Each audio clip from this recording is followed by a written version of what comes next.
Hello friends, welcome back to Mansi study channel. दोस्तों, आज है 19 अक्टूबर 2024 और 19 अक्टूबर 2024 से रिलेटेड करंट अफेयर्स के जितने भी क्वेश्चन बन सकते हैं आज की क्लास में सारे क्वेश्चन को कवर करेंगे और हर क्वेश्चन से रिलेटेड इंपॉर्टेंट पॉइंट भी मैं आपको बताऊंगी। तो आप लोग पूरा क्लास बहुत ध्यान से देखिएगा।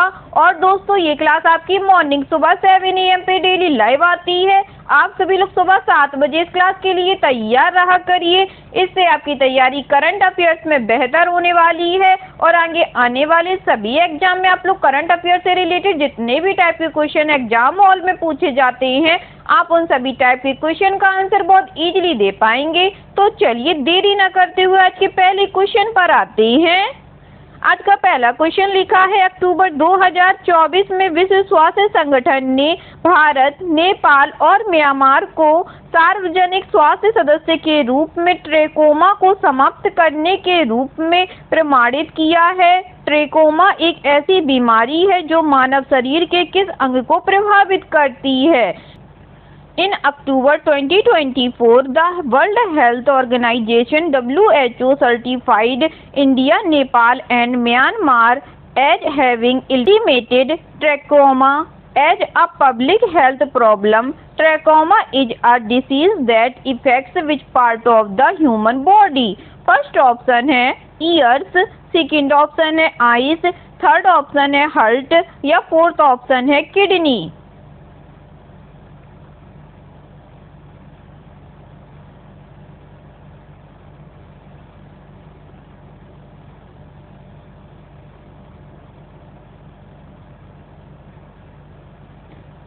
जल्दी से बताइएगा दोस्तों, इस क्वेश्चन का राइट आंसर क्या हो जाएगा? इस क्वेश्चन का जो राइट आंसर हो जाएगा फ्रेंड्स, वह है हमारा ऑप्शन नंबर बी, आइस। चलिए इस क्वेश्चन से रिलेटेड इंपॉर्टेंट पॉइंटों को पढ़ते हैं। विश्व स्वास्थ्य संगठन WHO ने भारत, नेपाल और म्यांमार को ट्रैकोमा को सार्वजनिक स्वास्थ्य समस्या के रूप में समाप्त करने का प्रमाण पत्र दिया है। भारत विश्व के उन 19 राज्यों में से शामिल हो गया है जिन्होंने सार्वजनिक स्वास्थ्य समस्या के रूप में ट्रैकोमा को सफलतापूर्वक समाप्त कर दिया है। विश्व स्वास्थ्य संगठन के अनुसार ट्रैकोमा अभी भी दुनिया के 39 देशों में एक प्रमुख सार्वजनिक स्वास्थ्य समस्या है और दुनिया भर में लगभग 19 लाख लोगों में अंधेपन का कारण बनता है। 1950 से 60 के दौरान ट्रैकोमा देश में अंधेपन का प्रमुख कारण था। ठीक है दोस्तों, चलिए आगे बढ़ते हैं, नेक्स्ट क्वेश्चन देखते हैं। नेक्स्ट क्वेश्चन लिखा है फ्रेंड्स, दिल्ली में ई-माइग्रेट V2.0 वेब पोर्टल और मोबाइल ऐप का उद्घाटन किसने किया है? Who has inaugurated the e-migrate V2.0 web portal and mobile app in Delhi? First option है एस जयशंकर ने, सेकेंड ऑप्शन है नरेंद्र मोदी ने, थर्ड ऑप्शन है अमित शाह ने या फोर्थ ऑप्शन है JP नड्डा ने।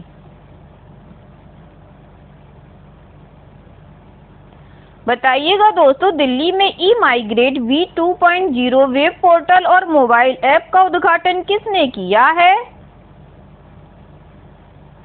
इस क्वेश्चन का जो राइट आंसर हो जाएगा फ्रेंड्स, वह है हमारा option number A, S Jaishankar ने। चलिए इस क्वेश्चन से रिलेटेड इंपॉर्टेंट पॉइंटों को पढ़ते हैं। विदेश मंत्री डॉक्टर एस जयशंकर ने दिल्ली में ई-माइग्रेट V2.0 वेब पोर्टल और मोबाइल ऐप का उद्घाटन किया। ई-माइग्रेट पोर्टल पर 2.81 लाख पंजीकृत विदेशी नियोक्ता हैं। यह भारतीय प्रवासियों के लिए सुरक्षित और कानूनी आवागमन चैनलों को बढ़ावा देता है। ई-माइग्रेट V2.0 पोर्टल का शुभारंभ भारतीयों के लिए सुरक्षित, पारदर्शी और समावेशी गतिशीलता बनाने के सरकार के प्रयासों का प्रमाण है। पोर्टल का नया संस्करण विदेशी भूमि पर भारतीय श्रमिकों के अधिकारों और सम्मान की रक्षा के लिए सरकार की प्रतिबद्धता का प्रतीक है। यह इसलिए महत्वपूर्ण है क्योंकि यह सतत विकास लक्ष्यों के लिए 2030 एजेंडा के लक्ष्य 10 के साथ भी संरेखित है, जो लोगों के व्यवस्थित, सुरक्षित, नियमित और जिम्मेदार प्रवास और गतिशीलता की सुविधा को बढ़ावा देता है। ठीक है दोस्तों, चलिए आगे बढ़ते हैं, नेक्स्ट क्वेश्चन देखते हैं। नेक्स्ट क्वेश्चन लिखा है friends, Hindustan aeronautics limited Bharat का महारत्न केंद्रीय सार्वजनिक क्षेत्र उद्यम CPSE बन गया है। Hindustan aeronautics limited HAL has become the Maharatna centre public sector enterprises of India. First option है 12th, सेकंड ऑप्शन है 30th, फोर्थ ऑप्शन है 40th या फोर्थ ऑप्शन है 50th।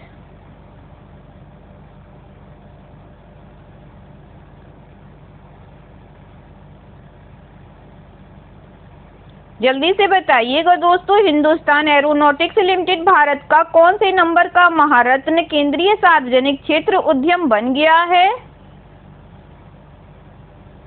इस क्वेश्चन का जो राइट आंसर हो जाएगा फ्रेंड्स, वह है हमारा ऑप्शन नंबर सी 14th का नंबर का।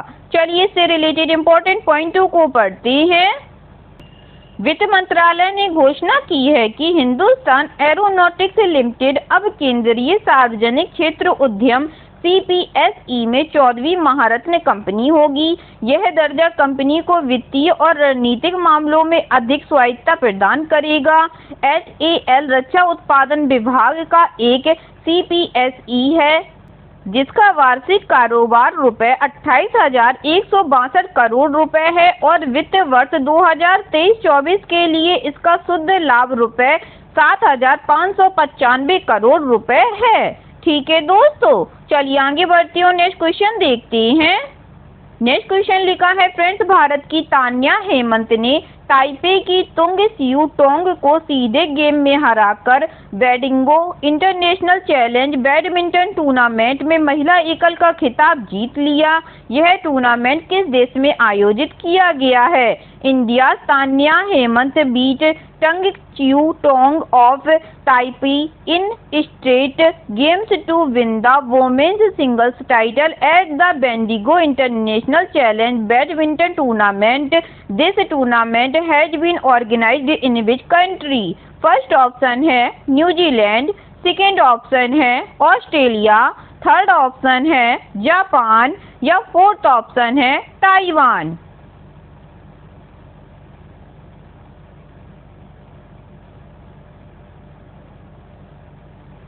जल्दी से बताइएगा फ्रेंड्स, इस क्वेश्चन का राइट आंसर क्या हो जाएगा।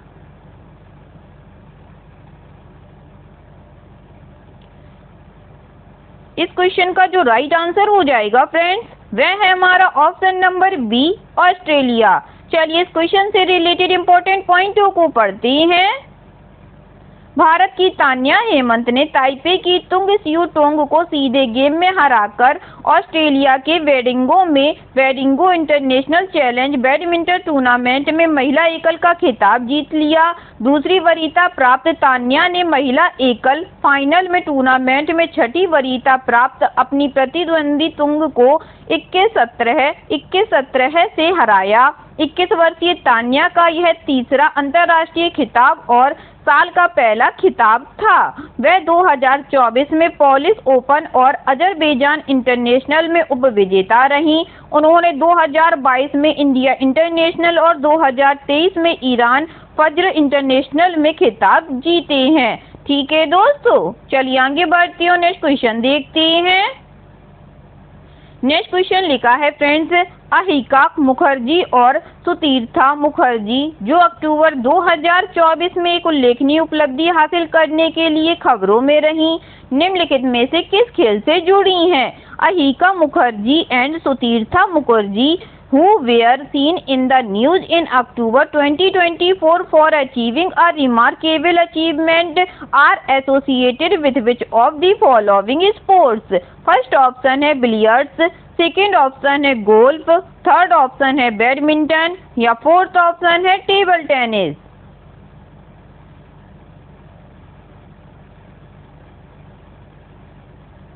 जल्दी से बताइएगा दोस्तों, अहिका मुखर्जी और सुतीर्था मुखर्जी जो अक्टूबर 2024 में एक उल्लेखनीय उपलब्धि हासिल करने के लिए खबरों में रहीं, निम्नलिखित में से किस खेल से जुड़ी हुई हैं। इस क्वेश्चन का जो राइट आंसर हो जाएगा फ्रेंड्स, वह है हमारा option number D table tennis से। चलिए इस क्वेश्चन से रिलेटेड इंपॉर्टेंट पॉइंटों को पढ़ते हैं। टेबल टेनिस में भारत की शीर्ष वरीयता प्राप्त जोड़ी अहिका मुखर्जी और सुतीर्था मुखर्जी ने कजाकिस्तान के अस्ताना में 2024 में होने वाली एशियाई चैंपियनशिप के महिला युगल में देश के लिए पहला पदक जीतकर इतिहास रच दिया है। भारतीय जोड़ी को सेमीफाइनल में जापानी जोड़ी मिवा हरिमोटो और मियू किहारा से 0-3 से हारकर कांस्य पदक से संतोष करना पड़ा। मिवा हरिमोटो जापान की पेरिस 2024 ओलंपिक रजत पदक टीम का हिस्सा थी और मियो कियारा 3 बार की विश्व चैंपियनशिप पदक विजेता है। ठीक है दोस्तों, चलिए आगे बढ़ते हैं, नेक्स्ट क्वेश्चन देखते हैं। नेक्स्ट क्वेश्चन लिखा है फ्रेंड्स, कौन सा देश 2025 में अंतर्राष्ट्रीय निशानेबाजी खेल महासंघ जूनियर विश्व कप की मेजबानी करेगा? Which country will host the International Shooting Sport Federation Junior World Cup in 2025? First option है इंडिया, सेकेंड ऑप्शन है जापान, थर्ड ऑप्शन है स्पेन या फोर्थ ऑप्शन है यूएसए।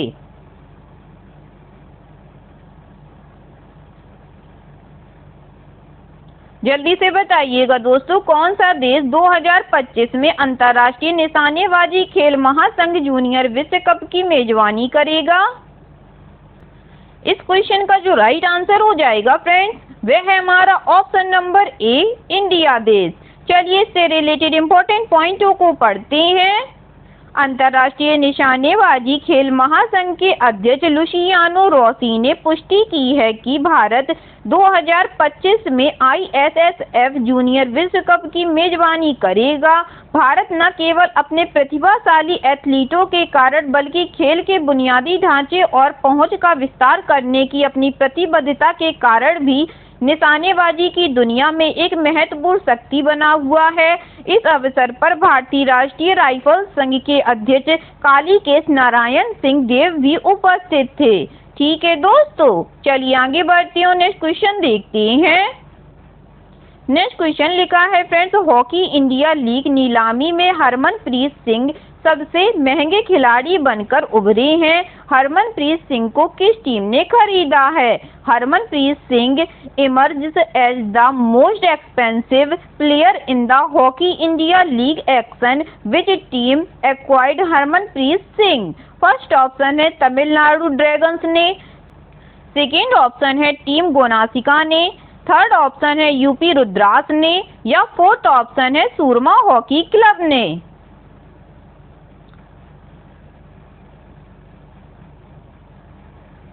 बताइएगा फ्रेंड्स, हॉकी इंडिया लीग नीलामी में हरमनप्रीत सिंह सबसे महंगे खिलाड़ी बनकर उभरे हैं। हरमनप्रीत सिंह को किस टीम ने खरीदा है? इस क्वेश्चन का जो राइट आंसर हो जाएगा फ्रेंड्स, वह है हमारा ऑप्शन नंबर डी, सूरमा हॉकी क्लब ने। चलिए इससे रिलेटेड इंपॉर्टेंट पॉइंटों को पढ़ते हैं। भारतीय कप्तान Harmanpreet Singh hockey India league की नीलामी के पहले दिन सबसे महंगे खिलाड़ी बने जब सूरमा हॉकी क्लब ने स्टार ड्रैग फिलकर को 78 लाख रुपए में खरीदा। अभिषेक दूसरे सबसे महंगे खिलाड़ी रहे जिन्हें सांची राट बंगाल टाइगर्स ने 72 लाख रुपए में खरीदा, जबकि हार्दिक सिंह को यूपी रुद्रस ने 70 लाख रुपए में खरीदा। इस वर्ष यह लीग 28 दिसंबर से शुरू होगी। ठीक है दोस्तों, चलिए आगे बढ़ते हैं, नेक्स्ट क्वेश्चन देखते हैं। नेक्स्ट क्वेश्चन लिखा है फ्रेंड्स, केंद्रीय स्वास्थ्य एवं परिवार कल्याण मंत्री जगत प्रकाश नड्डा ने औषधि विनियामक प्राधिकरणों के अंतर्राष्ट्रीय सम्मेलन के किस संस्करण का उद्घाटन किया है? यह आयोजन भारत में पहली बार केंद्रीय औषधि मानक नियंत्रण संगठन, स्वास्थ्य एवं परिवार कल्याण मंत्रालय द्वारा विश्व स्वास्थ्य संगठन के सहयोग से आयोजित किया जा रहा है। Union minister of health and family welfare Jagat Prakash Nadda inaugurated which edition of international conference of drug regulatory authorities. The event which is being hosted for the first time in India by the central drugs standard control organisation, ministry of health and family welfare in collaboration with the World Health Organisation. First option है 18th, second option है 19th, third option है 20th या fourth option है 21st।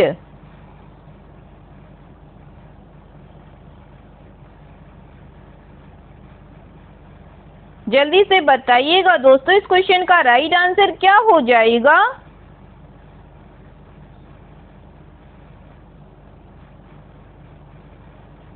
इस question का जो right answer हो जाएगा फ्रेंड्स, वह है हमारा ऑप्शन नंबर बी 19th। चलिए इस क्वेश्चन से रिलेटेड इंपॉर्टेंट पॉइंटों को पढ़ते हैं। केंद्रीय स्वास्थ्य एवं परिवार कल्याण मंत्री जगत प्रकाश नड्डा ने औषधि नियामक प्राधिकरणों के 19वें अंतर्राष्ट्रीय सम्मेलन का उद्घाटन किया है। यह कार्यक्रम भारत में पहली बार 14 से 18 अक्टूबर तक केंद्रीय औषधि मानक नियंत्रण संगठन, स्वास्थ्य एवं परिवार कल्याण मंत्रालय द्वारा विश्व स्वास्थ्य संगठन के सहयोग से आयोजित किया जा रहा है, जिसमें 194 से अधिक WHO सदस्य देशों के नियामक प्राधिकरण, नीति निर्माता और स्वास्थ्य अधिकारी एक साथ आए हैं। ठीक है दोस्तों, चलिए आगे बढ़ते हैं और नेक्स्ट क्वेश्चन देखते हैं।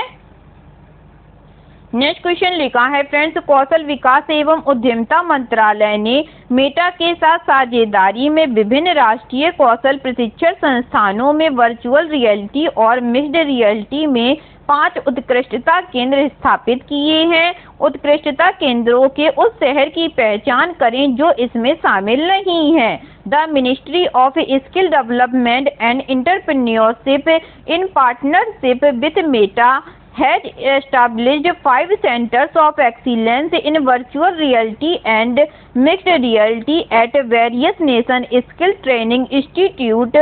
Identify the located city of centers of excellence that is not included in this.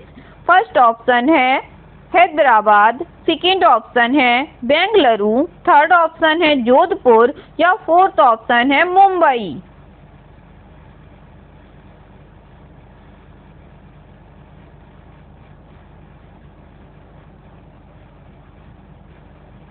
इस क्वेश्चन का जो राइट आंसर हो जाएगा फ्रेंड्स, वह है हमारा ऑप्शन नंबर डी मुंबई। चलिए इससे रिलेटेड इंपॉर्टेंट पॉइंटों को पढ़ते हैं। कौशल विकास एवं उद्यमिता मंत्रालय ने 2 प्रमुख पहलों के शुभारंभ के लिए मेटा के साथ साझेदारी की है। कौशल भारत मिशन के लिए AI सहायक और हैदराबाद, बेंगलुरु, जोधपुर, चेन्नई और कानपुर स्थित राष्ट्रीय कौशल प्रशिक्षण संस्थानों में वर्चुअल रियलिटी और मिश्रित रियलिटी में 5 उत्कृष्टता केंद्र की स्थापना हुई।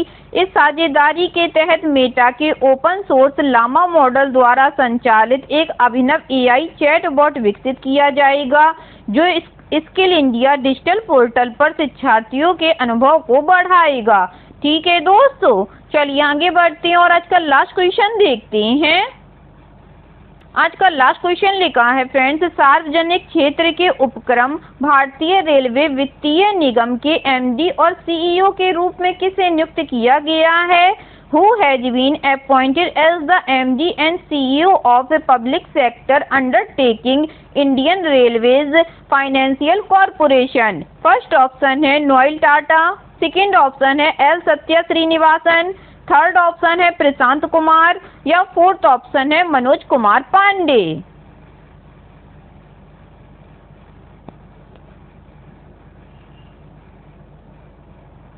जल्दी से बताइएगा दोस्तों, सार्वजनिक क्षेत्र के उपक्रम भारतीय रेलवे वित्तीय निगम के MD और CEO के रूप में किसे नियुक्त किया गया है? इस क्वेश्चन का जो राइट आंसर हो जाएगा फ्रेंड्स, वह है हमारा option number D Manoj Kumar Pandey ji को। चलिए इससे रिलेटेड इंपॉर्टेंट पॉइंटों को पढ़ते हैं। सार्वजनिक क्षेत्र के उपक्रम भारतीय रेलवे वित्तीय निगम ने मनोज कुमार दुबे को 5 साल के लिए कंपनी का CEO, अध्यक्ष और प्रबंध निदेशक नियुक्त किया है। दुबे पहले प्रयास में ही सिविल सेवा परीक्षा उत्तीर्ण करने के बाद 1993 बैच में भारतीय रेलवे लेखा सेवा में शामिल हुए। भारतीय रेलवे में अपने सुशोभित करियर के दौरान उन्होंने बैंकों के माध्यम से वेतन का लगभग सार्वभौमिक भुगतान, ई-टेंडरिंग और नीलामी प्रणाली की शुरुआत आदि जैसी प्रमुख पहलों को लागू किया है।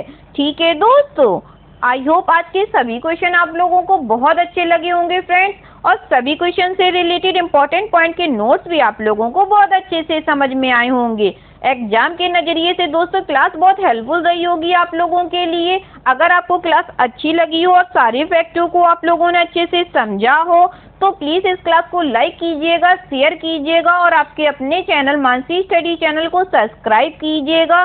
थैंक यू सो मच दोस्तों।